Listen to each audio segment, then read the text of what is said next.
Well, then we opened on the right slide, I think. Good morning, everyone. Tough job following Rich and working at MWeb as well. So we freed the web about a year ago, but that's old news. So the question that you have to ask yourself is, all of the discussions so far this morning, and you know, it's really tough trying to catch the just before lunch crowd, because I see some people nodding away. So there are some videos here with some sound, so maybe we can liven it up a little bit. But I think two things that I want to sort of get across here. Number one, the whole thing about trying to connect with people and social networks and all of that. And there was one word that came through, I think, Mr. Parkin and yours, gamification, nice one. That's a big buzzword, but what does it really mean? So I tried to take this whole concept down and say, what does this all mean for an ISP? Because yeah, we've got a Facebook page and we do some gaming stuff, so I tried to wrap it all up and give you some ideas about what we're trying to do in the space. And at the end of the day, an ISP business is a tough one to be in. It's a commodity, like electricity. Maybe you should help us. You're doing something for Eskom, isn't it? We're quite close to Eskom now, I think. So yeah, we'll have a chat afterwards. So, okay, now it stops working. Okay, there we go. If you think gaming, this is probably the picture you've got in mind. Okay, no, I'm not going to flick over for me. Okay, we So that's probably the picture you've got in your mind, right? Who have you game? Hands, please. Serious gamers, not just solitaire. Cool. Okay, there are a few. There's some consoles outside for the rest of you. Please try it. And after the session, you'll understand why.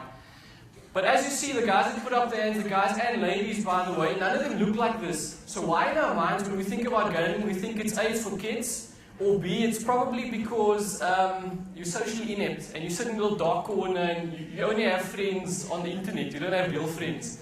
That's not the case. Typical gamer is 37 years old, largely male, earns a pretty good salary because they can buy a game called FIFA 12, which on a console costs $600. That's a lot of money, right? And in terms of market share, for those who are interested, Stony leading the race even though the network got hacked. That's Sony PlayStation 2, Sony PlayStation 3 and PSP added together. And then you've got Microsoft leading up the rear, unfortunately, with the Xbox, although I'm an Xbox fan, so maybe I'm the minority here. And then you've got the Nintendo Wii. And then there's also the Nintendo DS, which is a little 3D handle console. I didn't put any pictures on, but just to give you an idea how big this industry is, I want to take you through some other slides, but just keep this in the back of your mind. Market share, what the market's doing, and at the end, what the hell does this have to do with an ISP? We'll come back to that in a moment. So this is probably your 37-year-old male in the real world at Doppio Zero North Riding. Who was it? We might have to go with Richard, I don't know. And that's probably what he looks like inside a game. Apparently the guys who are really good go easier on you if you appear as a female avatar. Just saying. Keep that in mind. So games, largely two different genres. You have casual gaming, not solitaire guys. Casual gaming, which is that thing at the top. Anyone know what that is? Angry Birds. Yeah. This is the rage. Really, people, I don't know what it is about an Angry Bird, but it certainly has caught on. And we'll speak about why this actually makes sense. And then I've got a very serious looking dude in the bottom corner. This is a game called StarCraft. So this is the other type of game. Serious game, you spend hours in it, it's addictive. It's basically a parallel universe for you to play in. And believe it or not, people are spending endless hours inside this space. So we said earlier on that gaming is an opportunity. But why? Let's quickly have a look. Hollywood versus gaming. Interesting fact. So, anyone know this movie, Harry Potter and the Deathly Hallows Part 2? It was it? I don't watch it, so I don't know. Any of you know it? Who of you went to go and see it? Was it a cool movie? Yes? No? Let's see what it did in the box office. In the first 5 days, $202 million worldwide. That's really, really good. It took it 17 days to reach 1 billion. Only because cinemas can only take so many people, so you need a few days to get to 1 billion, right? So Call of Duty Black Ops, the biggest game last year. In the first 5 days, sorry guys, the screen's been cut off at the top, but that number is $650 million US. That's a lot of money in 5 days. People were queuing outside shops to get hold of this title. And for FIFA 12, Battlefield 3, Modern Warfare 3, you're going to see the same. Those are titles that you'll probably see in the news pop up. It took Call of Duty 42 days to reach 1 billion. Still not bad for a game, right? How much do you think they spend on Harry Potter to produce it? Well, if you believe their numbers, 200 million. So they basically became, let's call it, they broke even at 5 days. What they spent is what they made back in 5 days. Call of Duty probably costs about $150 million. So it's a very profitable industry. So let's get back to the concept about why people play games. So that Angry Birds thing we spoke about earlier on. I'm still on green, right? Okay, no, we're still good to go. Yeah. I think I put this on very specifically because I think it paints a picture of our psyche as humans. We are innately competitive. And you know why? Because there's a guy right next door to her who's on 54 dogs. So this is a competition, and that's why people game. It's crazy, she's going to puke afterwards, we all know it. But she wants to win. People want to win, they want to feel good about themselves.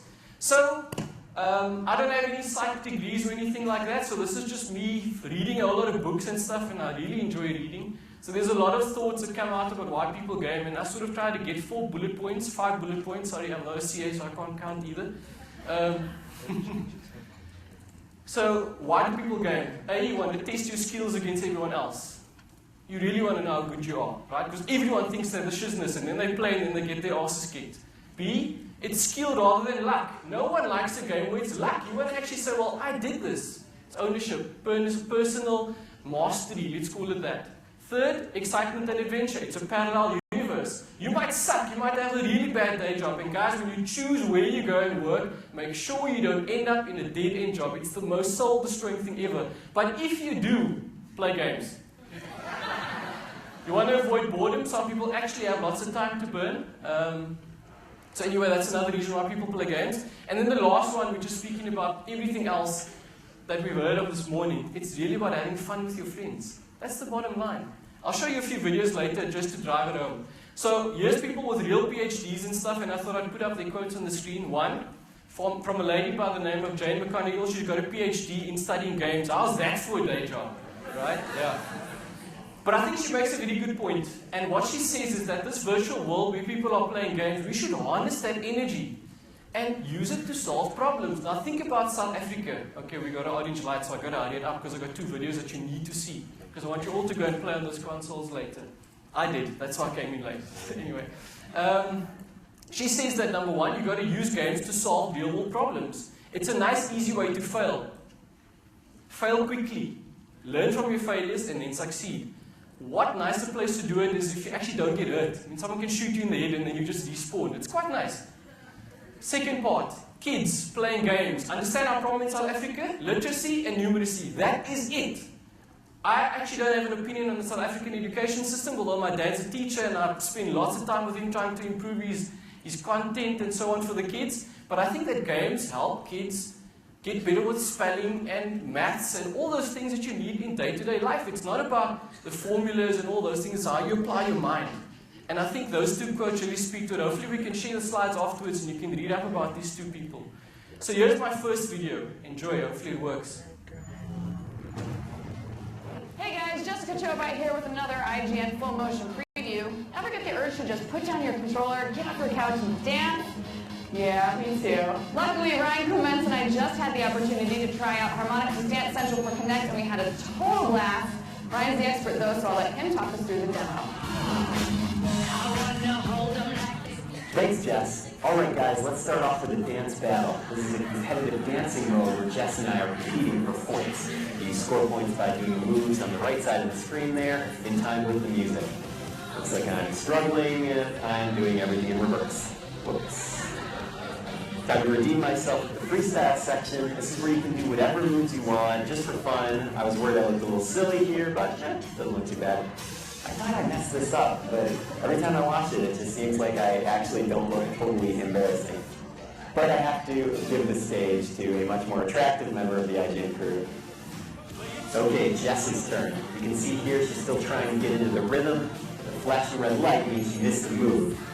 Now she's getting into it though. Yep, the green light means she's got it. Next is her chance to freestyle. Everybody dance!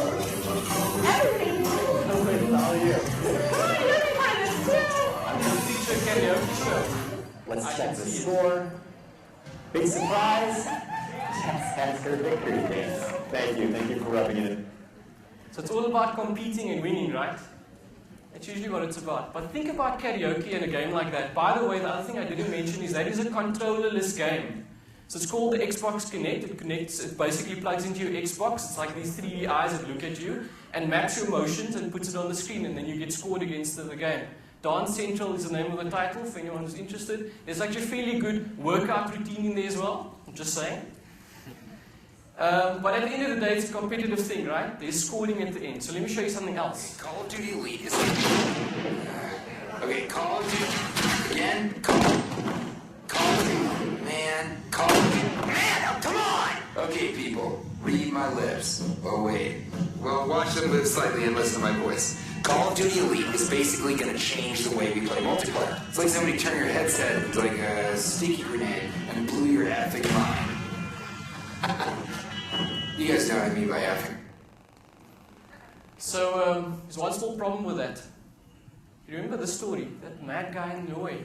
Unfortunately, he actually used Call, and he said this in his manifesto, he used Call of Duty Modern Warfare 2 to practice. So it could all go pear-shaped on us, right? So use it responsibly. If your kids are playing games, those ratings are there for a reason. I put up an age restriction at the beginning for a very good reason. You don't want to go shooting people in the head and showing your kids that's how you do it. You don't really want to breed that kind of thing, okay? So, the takeouts. From MWeb point of view, there's probably two things. I just want to wrap it all and say fine because we already have orange light here. Is that there's two things we're trying to do. Number one, we want to make it less daunting to go onto the internet. Specifically when you're connecting your console, getting it online and playing with other people. You don't know who they are. They're usually better than you because they've spent the previous 12 years playing. That's, by the way, the average lifetime of a gamer playing online games. So they're flipping good, guys. They've been practicing. So that Call of Duty clip I showed you, that's usually what happens. You hop onto an online game, you get shot. You have 2 seconds and then you're shot in the head. That's what happens.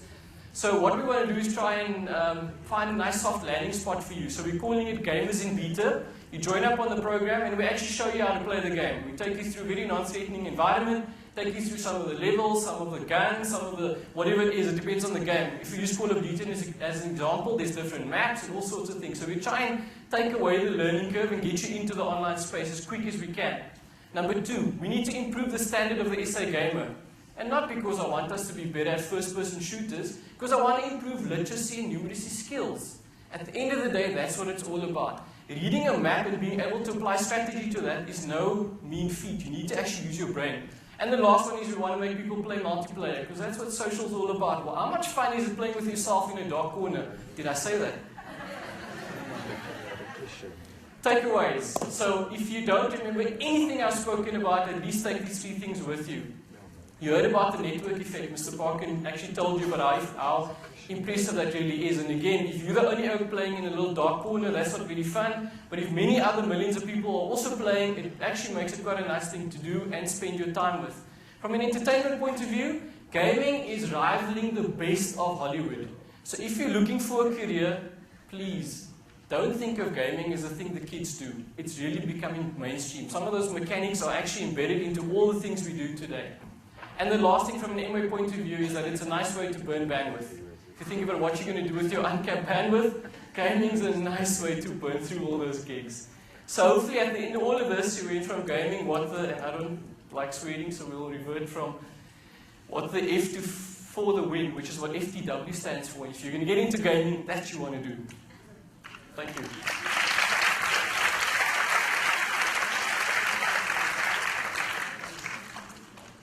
Before we go to a break, does anybody have questions? Do the question guy.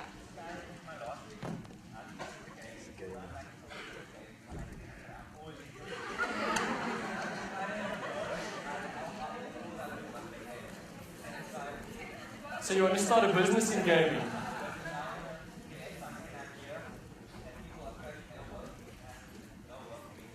That'll work for you. Do you want to become a game studio? There's a company called, I think it's Blue Leaf Gaming, I'm not sure. They built Moonbase, the thing that's in Mixit, and they made millions out of it. So when you think about your business idea, there's 3 things you probably want to make sure you get. Number 1, try and get network effect. Try and get more people playing, because that's how you actually make money. 2, try and go for a model where it's called freemium. So start with a free game, and within the game you make people spend money in it. It's called microtransactions. You can speak out to me afterwards. And then 3, make sure you get someone who knows how to do the numbers. So while you mustn't believe the accountants, you need a very strong accounting and legal person to make sure you don't step on anyone's toes, because I could pull the rug out of your business idea. Awesome, thank you very much. Thanks, Naither. Right, so we have a